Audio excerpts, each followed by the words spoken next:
भगवान देख रहे थे, एक शब्द नहीं बोले। बलराम जी को एक शब्द नहीं बोले कि भैया हमारे 1.5 साल को तुमने मार दिया, एक शब्द नहीं बोले। और इस तरह से इस विवाह में रुक्मी का देहावसान हुआ। बाद में फिर वर वधू को लेकर के और ये जब जितने जदुवंशी थे ये सब द्वारिका के तरफ चले जाते हैं। एक दिन की बात, द्वारिका नगरी के बाहर में छोटे छोटे बच्चे खेल रहे थे। छोटे छोटे बच्चे खेल रहे थे, खेलते खेलते प्यास लग गया। बच्चों को प्यास लगा, पानी के खोज में कुआं के पास गए। जैसे कुआं के पास गए तो कुआं में पानी तो नहीं था, बहुत बड़ा गिरगिट पड़ा हुआ था। गिरगिट किसको कहते हैं? गिरगिट का मतलब लाल मुंह वाला टेटका। संस्कृत में उसको कहते हैं कृकलाश, उसका नाम है संस्कृत में कृकलाश, और हिंदी में कहते हैं गिरगिट, और छत्तीसगढ़ी में कहते हैं लाल मुंह वाले टेटका। इतना बड़ा लाल मुंह वाला टिटका वो कुआं में गिरा था। उसका पूंछ ऊपर की तरफ, सिर नीचे की तरफ। बच्चे लोगों ने देखा, इतना बड़ा हमने गिरगिट कभी जीवन में नहीं देखा रे भैया, इतना बड़ा गिरगिट जीवन में नहीं देखा। चलो तो निकालो। सब बच्चे लोग गिरगिट का पूंछ पकड़े, ताकत लगाया, खूब ताकत लगाया, पर गिरगिट को नहीं निकाल पाए। आश्चर्य देख करके ये बच्चे लोग चले गए, जा करके भगवान कृष्ण को बताया, द्वारिकानाथ ऐसा अजूबा तो हमने नहीं देखा। क्या? अरे इतना बड़ा गिरगिट कहाँ दिखाओ। भगवान कृष्ण बच्चों के साथ में गए, गिरगिट को बच्चों ने दिखाया। भगवान कृष्ण बाएं हाथ से गिरगिट का पूंछ पकड़े, और पूंछ पकड़ करके भगवान वो गिरगिट को कुआं से बाहर निकाल लिया। और जैसे भगवान ने गिरगिट का पूंछ छोड़ा, वो भगवान का रूप पा गया गिरगिट। सावलिया मूर्ति, 4 भुजा वाले, पीला पीतांबर, सिर में मुकुट, कानों में कुंडल, गले में बैजंत्री की माला। भगवान ने कहा, अरे भैया तू कौन है रे भाई? अब कैसे ये नीच जोनी में, गिरगिट जोनी में तू चला आया था है? कैसे ये नीच जोनी में चला आया? तू कौन है? उसने कहा, महाराज आप मेरे को नहीं जानते।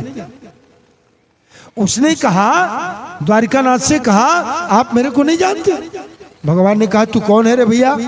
उसने कहा, महाराज संसार में मेरा इतना नाम है, इतना नाम है, इतना नाम है, उस जमाने में मेरे से बढ़कर के कोई दानी नहीं। इतना बड़ा मैं दानी, मान भी मेरा, दान भी मेरा।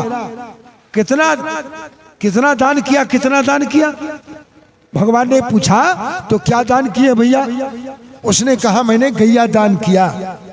गैया दान किया? हाँ। कितने गैया का दान किया? देखो इस श्लोक को सुन करके आप पहले थोड़ा ध्यान देना। क्या? उसने कहा, महाराज यावत्या सिकता भूमेर, अर्थात धरती का जितना कण है, जितना धूल है, इतने गैया का दान किया। अच्छा, यावत्या सिकता भूमेर, अच्छा जितना धरती में धूल का कण है इतने गैया का दान किया? हाँ महाराज, इतना गैया? अरे महाराज अभी और गैया है, और कितनी गैया? यावत्यो दिवतार का, आकाश मंडल में जितना तारा है उतने गैयों का दान किया। अच्छा इतनी गैया? अरे महाराज अभी और बाकी है, और गैया का दान किया, वो अभी और गैया बाकी है। क्या कहा? कितने गैया का दान किया? कह सुनो भगवान, यावत्या सिकता भूमेर, धरती में जितने धूल के कण उतने गैया का दान किया। यावत्यो दिवतार का, आकाश मंडल में जितने तारे इतने गैयों का दान किया। अच्छा, अरे और सुनो, क्या? यावत्यो वर्षधाराश्च, आकाश मंडल से जितना पानी का बूंद गिरता इतने गैयों का मैंने दान किया। अब आप कहोगे भागवत जी में तो गप बात लिखा है, यही बोलोगे? धरती के धूल के कण के बराबर गैया है, आकाश के तारे के बराबर गैया है, पानी के बूंद के बराबर गैया है, इतनी गैया कहाँ समाई? इसीलिए कहते हैं कि भागवत की भाषा समाधि की भाषा है। भागवत पढ़ना सरल बात नहीं है, भागवत बांचना सरल बात नहीं है, इसके अंदर के रहस्य को जानना आवश्यक। आप सीधे सीधे श्लोक को सुन करके आप बोलोगे ना ये गलत है भैया, श्लोक ऐसा कर करके, तो कम पढ़े लिखे लोग जो इसको इसी तरह से मानते हैं। सिकता का 2 अर्थ होता है। सिकता का अर्थ होता है पर्वत, और सिकता का अर्थ होता है धूल का कण। यावत्या सिकता भूमेर, राजा बोल रहा है क्या? सिकता का 2 अर्थ, धरती में धूल का कण और पर्वत। पर राजा की जो कहने का जो बात है वो कहे यावत्या सिकता भूमेर, माने धरती में कितने पर्वत हैं, पर्वत कह रहा है, धूल का भाषा नहीं कह रहा है। यावत्योदितार का, आकाश मंडल में कितने तारे भैया उमेन दादा है? बचपन में तुम लोग सुनते थे मोर ममा के 9 लाख गाय, रात चरे दिन बेड़त जाए, सुनते थे ऐसा? नहीं नहीं नहीं, ऐसा नहीं। कितना तारा है आकाश मंडल में है? कितना तारा है? ये जितना तारा इसका किसी का गिनती नहीं है, तो गिनती है केवल 27 तारा का। 27 तारा माने 27 नक्षत्र जो है, अश्वनी से लेकर के रेवती के जाते तक के, अश्वनी, भरणी, कृतिका, मृगशिरा, आद्रा, पुनर्वसु, पुष्यश्लेखा, मघा, पूर्वा, फल्गुनी, चित्रा, हस्त इत्यादि रेवती के जाते तक के। बोलिए श्री वृंदावन बिहारी लाल। ये जो 27 चंद्रमा की जो पत्नी है नक्षत्र, इन्हीं का गणना है। भादों का महीना लगता है तो पूछते हो आप लोग कौन से नक्षत्र लगाए महाराज? पूर्वा लगा है कि फुल हथिया लगा है कि मघा लगा है? यही 27 नक्षत्र का ही गणना है। जितना तारा, इसमें किसी तारा का गणना नहीं है, केवल 27 तारा का गणना है। यहाँ पर भागवत जी में लिया है। यावत्यो वर्ष धाराश्च, आकाश मंडल से पानी का बूंद गिरने वाले, कितने पानी का बूंद गिरने वाले? वर्ष धारा का अर्थ 2 होता है। वर्ष धारा का अर्थ होता है पानी का बूंद, और दूसरा मेघ मंडल, कितने मेघ मंडल है पानी बरसाने वाले। ये सबका गणना करोगे तो 27,554 गैया का दान किया था राजा ने। 27,554 गैया का दान किया था। आजकल के दान जैसा नहीं, आजकल के दान जैसा नहीं कि कैसे, अरे आज तो कानी को महाराज को देंगे, बाड़ी को देंगे, हरही को देंगे, ऐसा नहीं। राजा जब दान करता था तो एकाश्वस तरणी ग्रो, जवान गैया को देते थे, गले में घंटी लगा के देते थे, सींग को चांदी से, सींग को सोने से मड़वाते थे, और पैर को खुर से मड़वाते थे। पैर को खुर से मड़वाते, सिर को चांदी से मंगवाते, और कांसे का दोहनी लगा करके, और बढ़िया सुंदर घंटा लगा करके, और बढ़िया सुंदर रोज राजा नृत्य प्रदान करता था। इस राजा का नाम था नृग। राजा मनु का पुत्र है, ये दूसरे नंबर का पुत्र। इक्ष्वाकु, नृग, सरयाति, राजा सरयाति का बड़ा भाई, इक्ष्वाकु का बाद वाला भाई। बोलिए वृंदावन बिहारी लाल की। सुखदेव महाराज कहते हैं कि राजा परीक्षित, इस तरह से राजा ने कितने गैया का दान किया? राजा ने कहा महाराज 27,554 गैया का दान किया। तो इतना दान किया, उसके बाद भी आपको नरक में जाना पड़ गया? इतने गैयों का दान किया, उसके बाद भी आपको नरक में जाना पड़ गया? ये बात क्या है? ये ऐसा हुआ क्यों?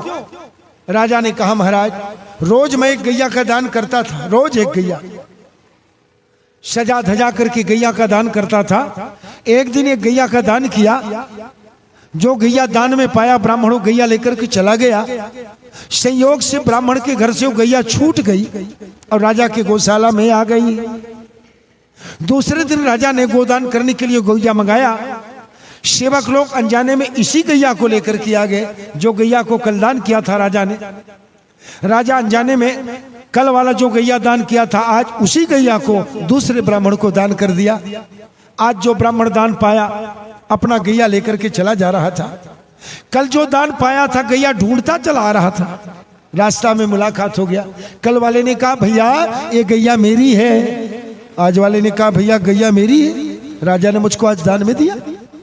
कल वाले ने कहा भैया कल ये राजा मेरे को कल दान में दे दिया था। आज वाले ने कहा भैया आज मेरे को दान में दिया है। दोनों फैसला के लिए राजा के पास पहुंचे। कल वाले ने कहा क्यों राजन, ये गैया कल तुमने मुझको दान में दिया था? राजा को याद आ गया, हाँ महाराज, सिर को हिलाया ऐसे। आज वाले ने कहा क्यों राजन, अरे आज ये गैया मेरे को आप दान में दिए हो और उसके कहने पर भी आप बोलते हो हाँ बोलते हो। अब बोलो आप बताओ, आपने गैया मेरे को आज दान में दिया है नहीं? राजा ने फिर सिर में हिलाया, हामी में सिर हिलाया। दोनों ब्राह्मण ने कहा अरे राजन, एक ही गैया को दो ब्राह्मणों को दान कर दिया, और मैं भी कहता हूं तो तुम गिरगिट की तरह सिर हिला रहे हो, और ये भी कहता है तो गिरगिट की तरह सिर हिला रहे हो। जाओ हम तेरे को श्राप देते, तुम गिरगिट जोनी में चले जाओ। राजा हाथ जोड़ा, महाराज एक ब्राह्मण एक गैया को ले लो महाराज, और एक ब्राह्मण एक गैया के बदले में 1000 गैया ले लो महाराज। पर दोनों ब्राह्मण ने कहा कि नहीं नहीं राजन, हमको जो गैया दान में मिला, हमको जो गैया दान में मिला वही गैया हम आपसे लेंगे। दोनों ब्राह्मण गैया को छोड़ करके चले गए और राजा नृग का कालांतर में मृत्यु हुआ। जब ये मृत्यु हुआ, धर्मराज के सामने में इसकी जीवात्मा को खड़ा किया गया, इसके पाप पुण्य का लेखा जोखा दिखा गया। चित्रगुप्त से बोले कि देखो महाराज, चित्रगुप्त लोग खोल करके खाता देखे, इसके जीवन में पाप ही नहीं है, पुण्य ही पुण्य, पुण्य ही पुण्य, पुण्य ही पुण्य। अरे थोड़ा बहुत कोई छोटा मोटा पाप हो तो चित्रगुप्त ने बताया महाराज एक छोटा से पाप है। बोले क्या? छोटा से पाप ये है महाराज, इसने एक ही गैया को 2 ब्राह्मणों को दान कर दिया, बस इतना ही पाप है। धर्मराज ने पूछा कि बोलो तुम पाप को पहले भोगोगी कि पुण्य को? राजा नृग की जीवात्मा ने कहा महाराज मेरा पूरा खाता तो पुण्य से भरा है और छोटा से पाप है, तो पहले पाप ही को भोग लेता हूं, फिर उसके बाद में पुण्य को भोगूंगा। जहां ये राजा ने कहा उसी समय धर्मराज के आदेश से उसको गिरगिट जोनी में डाल दिया गया। ये बात को वो राजा ने बताया, भगवान का रूप पा करके भगवान को बताया, और भगवान को बता करके और वो राजा ने कहा महाराज स्वदत्ताम परदत्ताम वा ब्रह्मवृत्ति हरेचय खष्टिवर सहस्राणी विष्ठायाम जायते कृमि। चाहे आप अपने हाथ से दान किए रहो तो या दूसरे ने दान किया हो तो स्वदत्ताम परदत्ताम वा, चाहे तुमने दिया हो या किसी दूसरे ने दान दिया हो, ब्रह्मवृत्ति हरेचय, ब्राह्मण के धन को जो हरण करता है वो ब्राह्मण का धन को हरण करने वाला खष्टी वर्ष सहस्राणी, अर्थात 60,000 साल तक के, खष्टी माने 60, सहस्राणी माने 1000, खष्टी वर्ष सहस्राणी विष्ठायाम जायते कृमि। ब्राह्मण का जो धन खाता है वो 60,000 साल तक के मैला का कीड़ा बन करके जन्म ले जाता है। ये भगवान के सामने में, द्वारिकानाथ के सामने में वह जो जीवात्मा था राजा नृग का, उसने बताया, भगवान के प्रणाम करके अपने परम धाम को चला गया। भगवान ने ये बच्चों के सामने में बात को अर्थाया, सुनो रे बालको, द्वारकाधीश भगवान कृष्ण ने कहा कि सुनो रे बालको, सब कुछ लोहे के चूर्ण खा करके पचाया जा सकता है, पत्थर का चूर्ण खा करके पचाया जा सकता है, परंतु ब्राह्मण के धन को नहीं पचाया जा सकता। ब्राह्मण का धन ऐसा 12 बाट कर देता है उस खाने वाले को कि फिर उसका न यहाँ ठिकाना रहता न वहाँ ठिकाना रहता। इस तरह से भगवान उन बालकों को ब्राह्मण के धन के संबंध में इस राजा नृग की कथा के माध्यम से समझाया कि ब्राह्मणों को धन को कभी खाने का प्रयास मत करिए। बोलिए वृंदावन बिहारी लाल।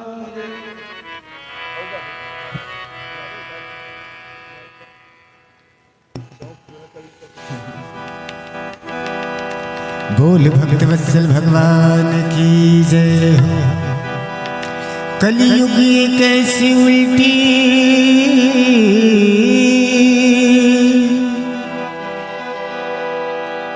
गंगा बहा रहा,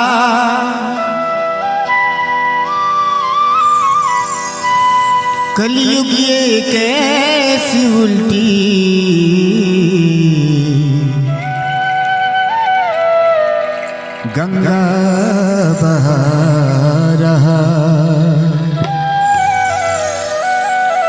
रहा, कलयुग ये कैसी उल्टी गंगा बहा रहा, कलयुग ये कैसी उल्टी गंगा बहा रहा, कलयुग ये कैसी उल्टी गंगा बहा रहा, कलयुग ये कैसी उल्टी गंगा बहा रहा, कलयुग ये कैसी उल्टी गंगा बहा रहा जी, गंगा बहा रहा, कलयुग ये कैसी उल्टी गंगा बहा रहा, गंगा बहा रहा, कलयुग ये कैसी उल्टी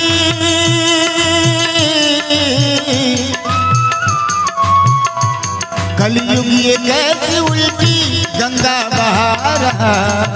और माता पिता का सर्वन ठोकर लगा रहा, माता पिता का सरवन होकर लगा रहा। कलयुग ये कैसी उल्टी गंगा बहा रहा।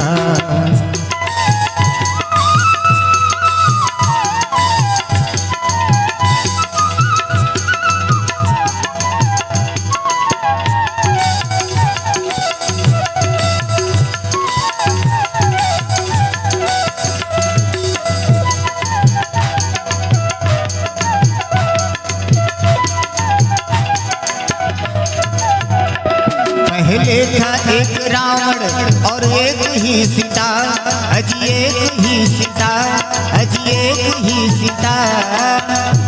पहले था एक रावण और एक ही सीता, अजी एक ही सीता। पहले था एक रावण हो, पहले था एक रावण और एक ही सीता। आज हर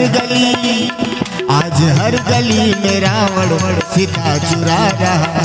आज हर गली में रावण सीता चुरा रहा। कलयुग ये कैसे उल्टी गंगा बहा रहा। कलयुग ये कैसे उल्टी गंगा बहा रहा। जय हो।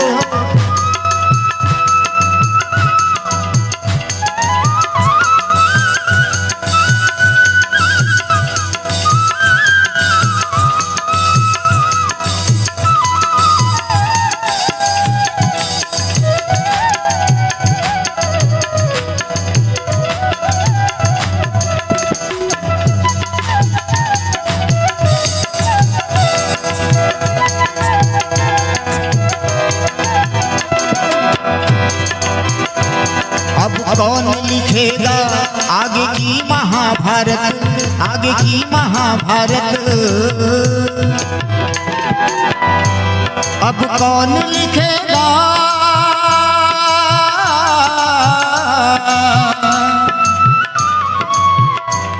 अब कौन लिखेगा आगे की महाभारत। क्योंकि इस दौर का तो अर्जुन रिक्शा चला रहा। इस दौर का तो अर्जुन रिक्शा चला रहा। कलयुग ये कैसे उल्टी गंगा बहा रहा। कलयुग ये कैसे उल्टी गंगा बहा रहा।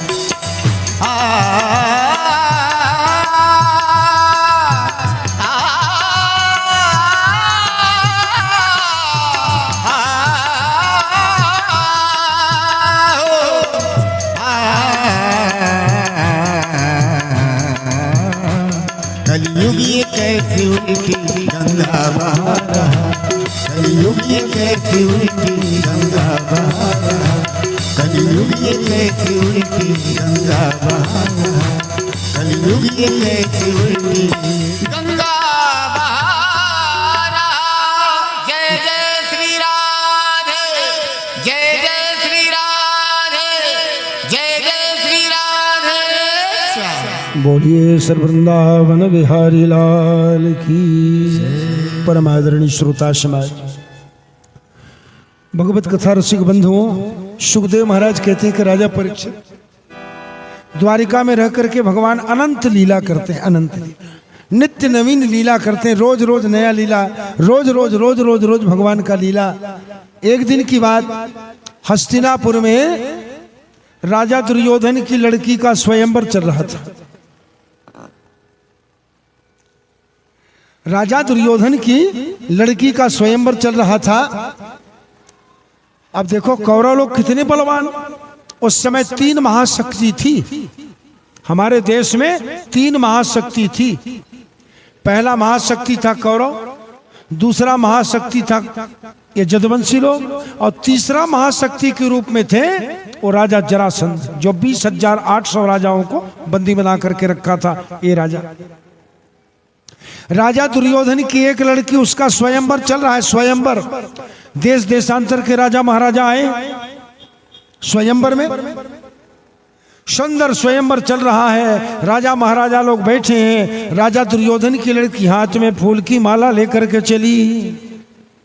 जहां फूल की माला लेकर के चली और किसी राजा के गले में वरमाला नहीं डाल पाई। भगवान का पुत्र आ गया। भगवान का कौन सा पुत्र?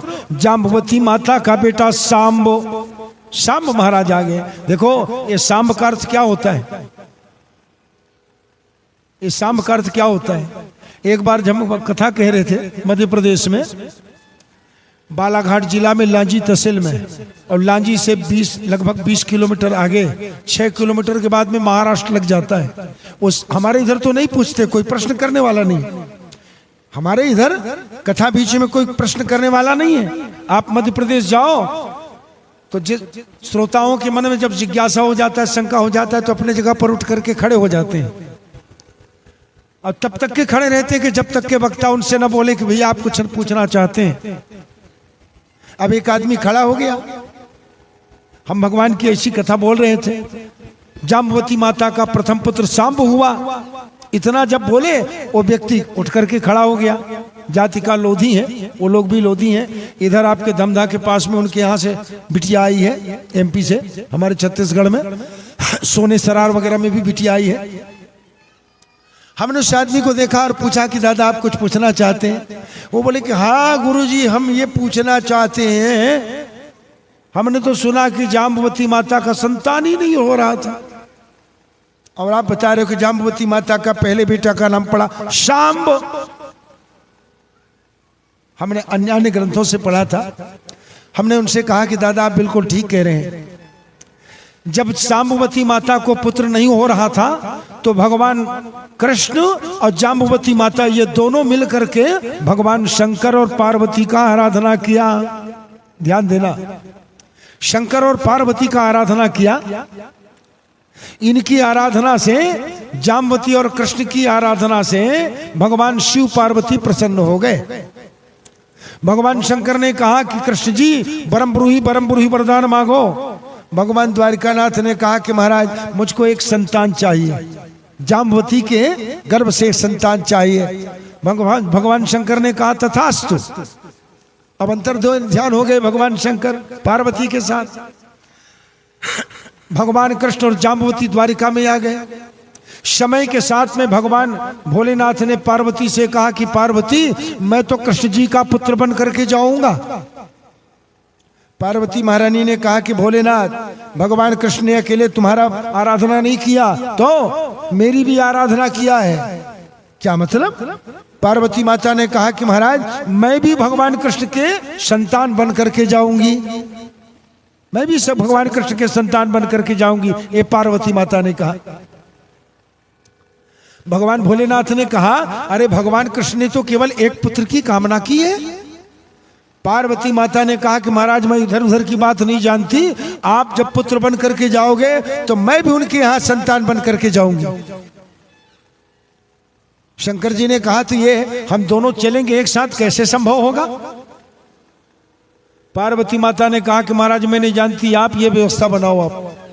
तब भगवान शंकर ने कहा एक काम करो, भगवान कृष्ण का पुत्र बन करके मैं चलूंगा। शंकर जी ने कहा भगवान कृष्ण का पुत्र बन करके मैं चलूंगा और उस पुत्र की सुंदरता तुम मत जाना। पुरुष कितना भी सुंदर होगा, ध्यान देना, पुरुष कितना भी सुंदर होगा किंतु नारी की सुंदरता के सामने पुरुष की सुंदरता का कोई गणना नहीं होता। पुत्र बन करके भगवान शंकर आए और पार्वती माता उस पुत्र की सुंदरता बन करके आई। सांब महाराज जो है ना, ये पार्वती माता की सुंदरता है।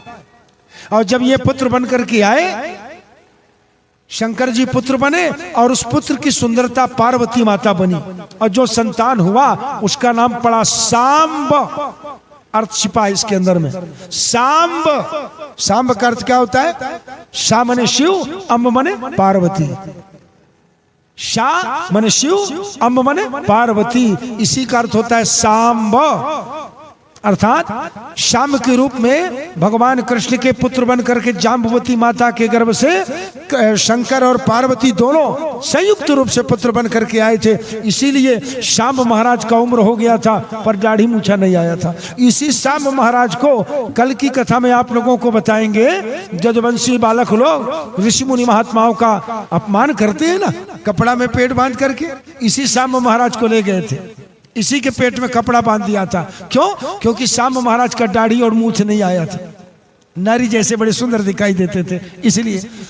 यही शाम महाराज जो है दुर्योधन के पुत्री लक्ष्मणा कुमारी के स्वयंवर में गया और भरे हुए स्वयंवर से दुर्योधन के पुत्री को हरण करके ले जाने लगा।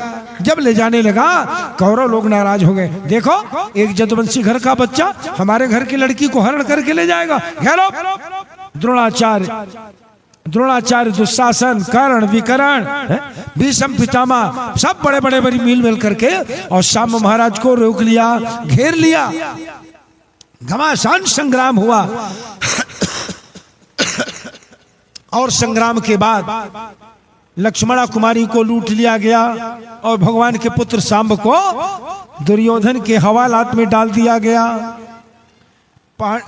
जदुवंशी लोगों को मालूम ही नहीं है, ये बात मालूम ही नहीं। 4 महीना निकल गया। नारद जी गए द्वारिका, भगवान से पूछा, द्वारिकानाथ, द्वारिका में सब कुशल है? हाँ होंगे। तात्पर्य मैंने आपको नहीं मालूम? हाँ होंगे का मतलब आपको सही सही जानकारी नहीं। भगवान ने पूछा कि क्या बात है नारद, तुम कहना क्या चाहते हो? नारद ने कहा, महाराज आपका वो बेटा कहाँ है? सांब कहाँ है? सांब। भगवान ने कहा, क्या मतलब? अरे महाराज आपका बेटा आपका है और मैं पूछता हूं तो आप कह रहे हो कि क्या मतलब? मैं पूछता हूं आपका पुत्र सांब कहाँ है, जाम्बवती माता का पुत्र? भगवान ने कहा, कहाँ है नारद? नारद जी ने कहा, महाराज वो तो कौरवों के यहाँ हवालात की हवा खा रहे हैं, दुर्योधन के हवालात में बंद है। ऐसा? ये बात को सुना सब नारद जी के मुंह से जदुवंशी लोग विचार किए कि देखो ये कौरव लोगों का इतना बल हो गया, हमारे घर के बच्चे को पकड़ लिया, अब भी जाएंगे हम, अब भी जाकर के कौरवों का अकल ठिकाना लगाएंगे। चलो सब जदुवंशी लोग तैयार हो गए, अस्त्र शस्त्र सज करके। चारों तरफ से जब तैयारी होने लगा, बलराम जी ने देखा ये जदुवंशी लोग जाएंगे तो हस्तिनापुर को उठा करके जमुना जी में बहा देंगे। अब मेरा चेला दुर्योधन बलराम जी का चेला है। कैसे चेला है? कनफुक्का चेला नहीं है। तो ये बलराम जी महाराज के पास में दुर्योधन जनकपुर में गदा युद्ध सीखा था। गदा कैसे चलाया जाता है, गदा की लड़ाई बलराम जी से सीखा था दुर्योधन ने। तब से ये दुर्योधन बलराम जी को गुरु मानता है। और बलराम जी ने भी सोचा ये जदुवंशी लोग जाएंगे, उपद्रव करेंगे, मेरा चेला का नुकसान हो जाएगा। बलराम जी ने कहा, खबरदार कोई नहीं जाएगा। जहां बलराम जी ललकारे तो सब जदुवंशियों की सिट्टी पिट्टी गुम हो गई। बलराम जी के सामने में कौन बोलने वाले? बलराम जी ने कहा, नहीं किसी को जाने की जरूरत नहीं, मैं अकेले जाऊंगा और पुत्र वधू को लेकर के आऊंगा। एक करके महात्मा बलराम जदुवंशियों को रोक दिया। स्वयं हल मूसल लेकर के महात्मा बलराम चले हस्तिनापुर के तरफ। हस्तिनापुर के किनारे जाते जैसे हस्तिनापुर के किनारे पहुंचे, कौरवों को मालूम पड़ा बलराम जी आए हैं। कौरव लोग बलराम जी का स्वागत करने के लिए गए, स्वागत सत्कार करके बलराम जी को लाए और दुर्योधन के दरबार में बिठा दिया। बलराम जी महाराज सिंहासन पर बैठे हैं, भीष्म पितामह बैठे, द्रोणाचार्य बैठे, सब बड़े बड़े लोग बैठे। आया दुर्योधन, बलराम जी का पूजा किया और हाथ जोड़ करके दुर्योधन बैठ गया। बलराम जी ने कहा, देखो रे भैया, ये तुम लोगों ने अच्छा काम नहीं किया भैया। हम लोग क्षत्रिय हैं और क्षत्रिय लोग लड़ करके भी कन्या लेते हैं, संग्राम करके कन्या लेते हैं, स्वयंवर से कन्या हरण करते हैं। क्षत्रिय लोग हमारा ऐसा माना है और तुम लोगों ने भैया हमारे घर के बच्चे को तुम लोगों ने पकड़ के जेल में डाल दिया। बलराम जी ने ये बात कहा सियानी के रूप में, तुम लोगों ने अच्छा काम नहीं किया भैया, हमारे घर के बच्चे को तुम लोगों ने हवालात में डाल दिया। ऐसे जब बलराम जी बोले तो कोई एक कौरव के मुंह से निकल गया, क्या? कहां पैर के जूता और कहां सिर के मुकुट बनना चाहते हैं। शब्दों को समझना, क्या कहा? किसी कौरव ने कह दिया, अरे कहां पैर के जूते सिर के मुकुट बनना चाहते हैं। एक तो इनके वंशज से कुंती को लेकर के हम लोगों ने इनको बराबर का दर्जा दिया, अब हमारे सिर में चढ़ना चाहते हैं, एक किसी कौरव ने कह दिया। बलराम जी बात को सुने नाराज हो गए। अरे वारे कौरव लोग, तुम लोग सिर के मुकुट और हम पैर के जूते, हमको पैर का जूता समझ लिया। अब भी तुम्हारा हस्तिनापुर जा करके जमुना में ना बहा दिया तो मेरा नाम बलराम नहीं है। महात्मा बलराम वो दुर्योधन के दरबार से निकल गए, हस्तिनापुर में गए, अपने नागर को धसाया हस्तिनापुर के जमीन पर। इच्छा के अनुसार बलराम जी का नागर बढ़ता था, हल बढ़ता था, इतना धसाया नागर को। और नागर को धसा करके बलराम जी महाराज जैसे किसान गाभा मारता है ना, गाभा मारता है तो मुठिया पकड़ के उठाता है। हम भी तो गाँव होते हाथ के रहने वाले, कोई बाहर के नहीं है, कथा कहते रहते बाहर में अलग बात है। जैसे गाभा मारते हैं ऐसे बलराम जी ने जब उठाया हल, हस्तिनापुरी डगमग डगमग डगमग डगमग होने लगा, सारा हस्तिनापुरी डगमगाने लगा। ऐसा लगा कि बलराम जी हस्तिनापुर को उठा करके जमुना जी में डाल देंगे क्या। भीष्म पितामह ने कहा, रे मूर्खों, तुम लोगों ने बड़ा गलत किया, बलराम जी को नाराज कर दिया। बलराम जी कौन है मालूम? शेष नारायण के अवतार है, साक्षात शेष नारायण के अवतार है। एक बार फूंकार मारेंगे सारा संसार जल करके राख हो जाएगा, और तुम लोगों ने बलराम जी को नाराज कर दिया है? जाओ उनके क्रोध को शांत करो। अब ऐसे शांत होने वाले नहीं, हस्तिनापुर को उठा के बहा देंगे जमुना में। कहे तो बरबधू को लेकर जाओ, बरबधू को शाम को ले जाओ और लक्ष्मणा कुमारी को ले जाओ, तभी बलराम जी का गुस्सा शांत होगा, ऐसे शांत होने वाला नहीं। सब कौरव लोग बरबधू को लाए और बरबधू को ला करके महात्मा बलराम जी के पास में गए। बलराम जी के पास में जाकर के बोले, महात्मा जी क्षमा करो महाराज, क्षमा करो, क्षमा करो, मत क्षमा करो, हम आपके प्रभाव को नहीं जान पाए, हमारे द्वारा अपमान हो गया महाराज। अब ये बरबधू आपके सामने में है, आपका बेटा, आपका बहू, इनको आशीर्वाद प्रदान करो। बरबधू को देख करके महात्मा बलराम जी का क्रोध शांत हो गया। महात्मा बलराम जी का क्रोध शांत हो गया और बरबधू को दोनों को आशीर्वाद दिया। राजा दुर्योधन ने 10,000 रथ, 25,000 हाथी, घोड़ा, रथ, हाथी, बहुत सारा दहेज दिया। सबको लेकर के दासियां दिया, दास दिया, सबको लेकर के बलराम जी महाराज बरबधू के साथ में फिर वापस द्वारिका में आते हैं। और द्वारिका में आकर के भगवान बढ़िया सुंदर महात्मा बलराम जी महाराज सुख पूर्वक निवास करने लगते हैं। सुखदेव स्वामी कहते हैं कि हे राजा परीक्षित, परात्पर पर ब्रह्म परमात्मा द्वारिकापुरी में नित्य नवीन लीला करते हैं। देखो भैया, भगवान ने इतना लीला किया, इतना लीला किया, खूब लीला किया भगवान ने। असंख्य भगवान की लीला है, अवतारा असंख्य, असंख्य अवतार है। पर वस्तुतः विचार करना भैया, राम जैसा राजा नहीं। क्या? राम जैसा राजा नहीं। राम के राज्य को देखो, 8,80,000 वर्ष निकल गया। कितना? 8,80,000 वर्ष निकल गया राम के राज को। आज त्रेता में राम का राज था, 11,000 साल राम ने राज किया। कलयुग का उम्र कितना? 4,32,000। और द्वापर का उम्र कितना? 8,64,000। ध्यान देना, द्वापर का उम्र कितना? तो 8,64,000। राम के राज्य के बाद में 8,64,000 साल निकल गया द्वापर का, और 8,64,000 में मिला दो 11,000 साल ने राम ने राज्य किया, तो 64 और 11 कितना हुआ? 64 एक 65 और 65 और 10 75, 8,75,000 वर्ष हो गया। ध्यान देना, 8,75,000 वर्ष हो गया। और कलयुग लगे कितना दिन हो गया यहाँ पर? 5,000 वर्ष और कुछ वर्ष हो गया कलयुग लगे अभी कलयुग में।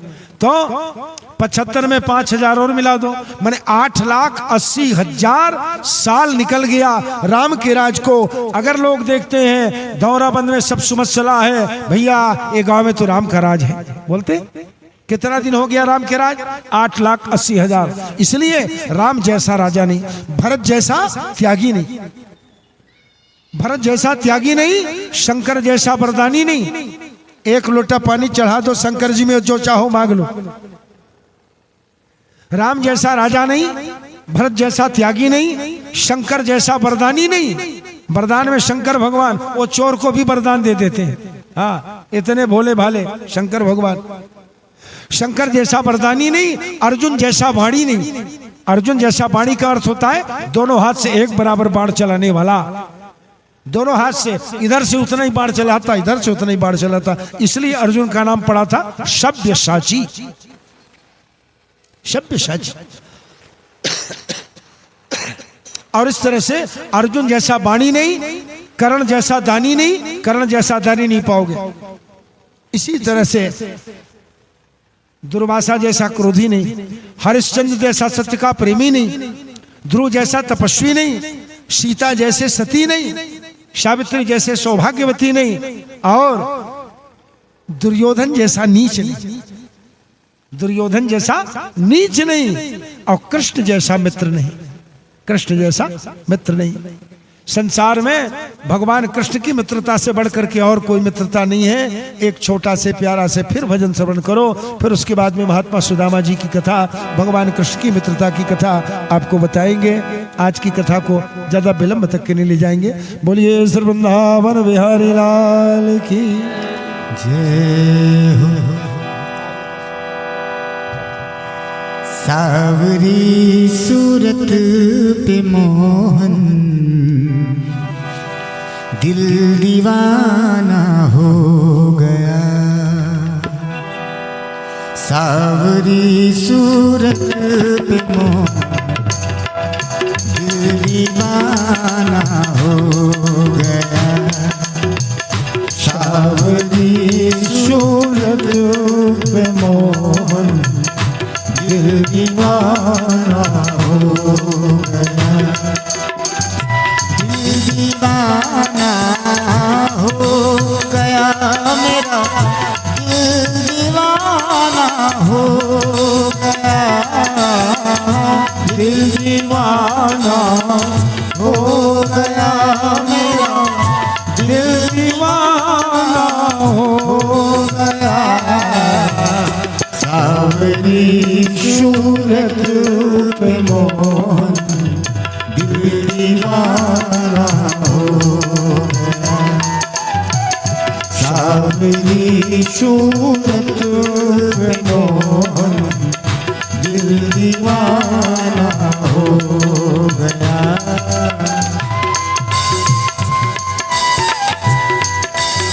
श्री राधे हो।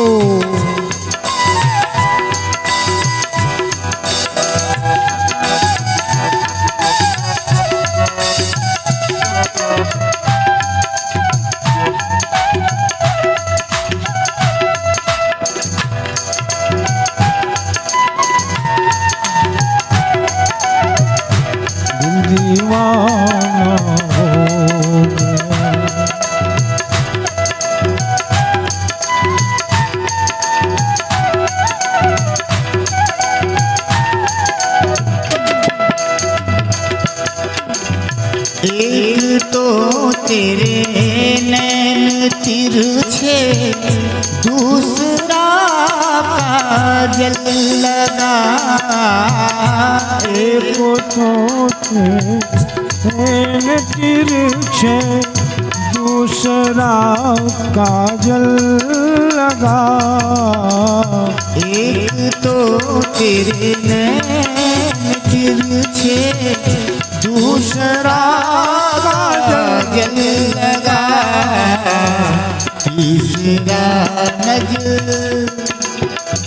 तीसरा नजरे मिलाना दिल दीवाना हो गया। तीसरा नजरे मिलाना दिल दीवाना हो गया।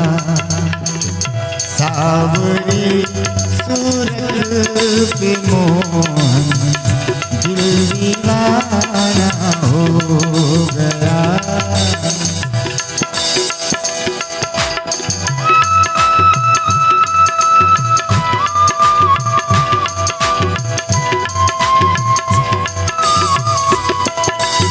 हरि बोल। दोनों हाथ पकड़।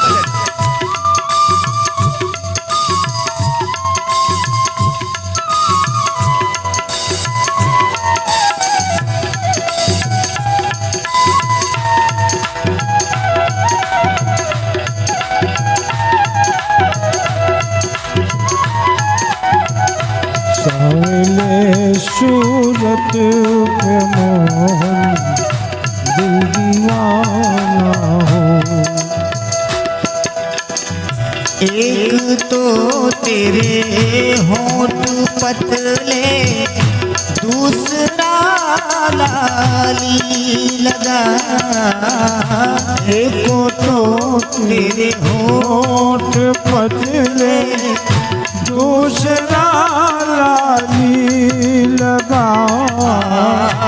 एक तो तेरे होंठ पतले, दूसरा लाली लगा। तीसरा यूं,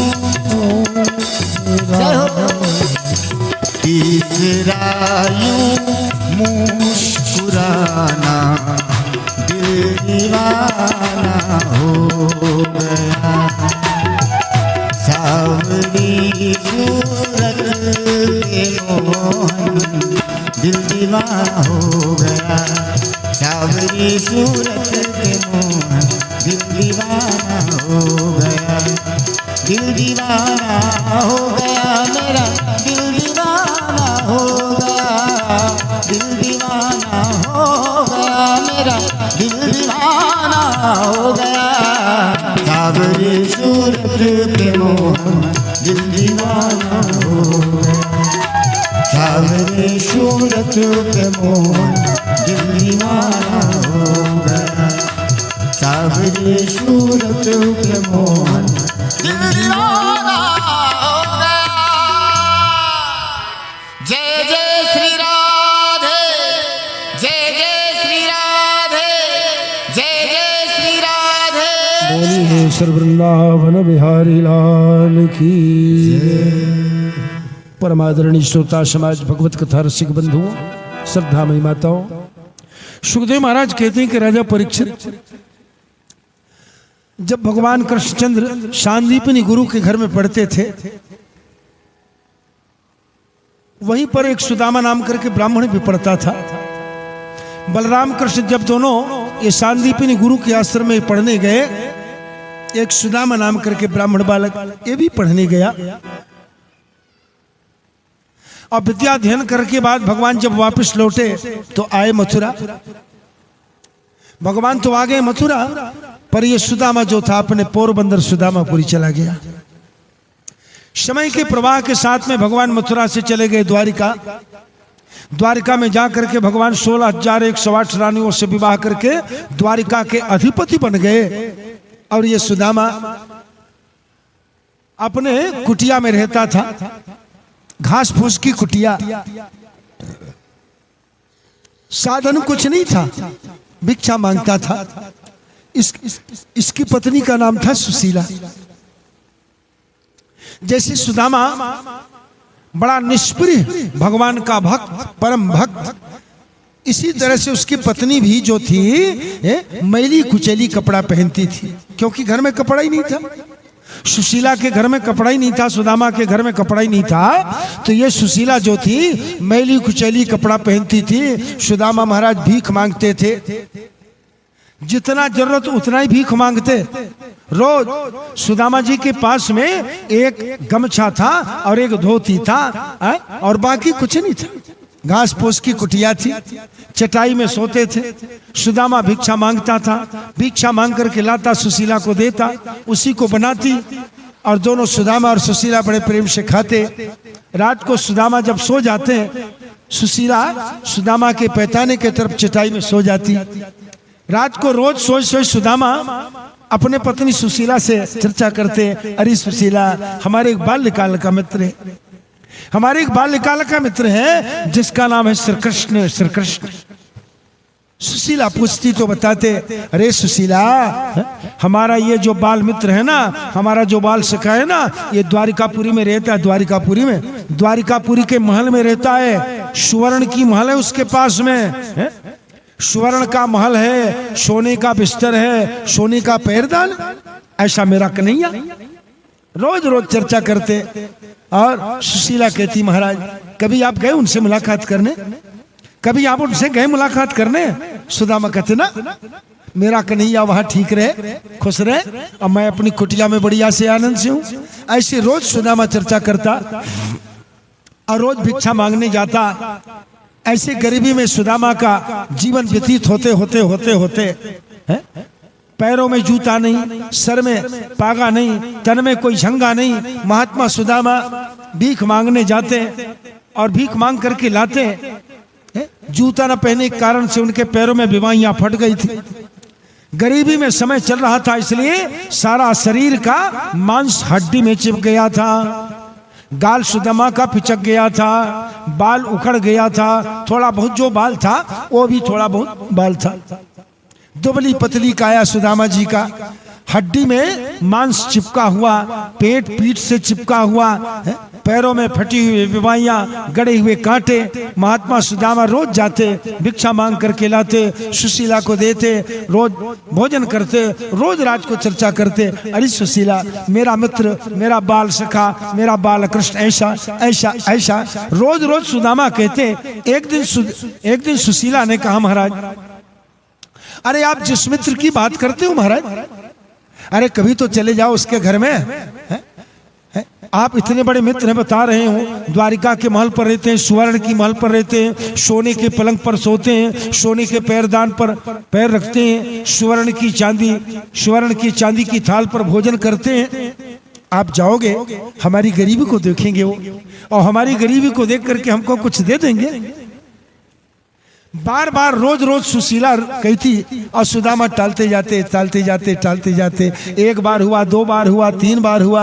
आखिर में बार बार जब सुशीला ने कहा तो एक दिन सुदामा जी सोचने लगे कि चलो इसी बहाने उत्तम श्लोक दर्शनम, उत्तम श्लोक भगवान का दर्शन तो हो जाएगा। अरे मांगूंगा क्या, वो तो घट के वासी है, मैं मांगूंगा क्या, वो तो घट के वासी है। ऐसे कहकर के सुदामा द्वारिकापुरी जाने के लिए तैयार हो गए। द्वारिकापुरी जाने के लिए महात्मा जब सुदामा तैयार हुए, सुशीला से बोले कि सुशीला, इतने दिनों के बाद मैं मित्र की यहाँ जा रहा हूँ, इतने दिनों के बाद मैं मित्र की यहाँ जा रहा हूँ, तो मित्र को भेंट देने के लिए कुछ सामग्री चाहिए।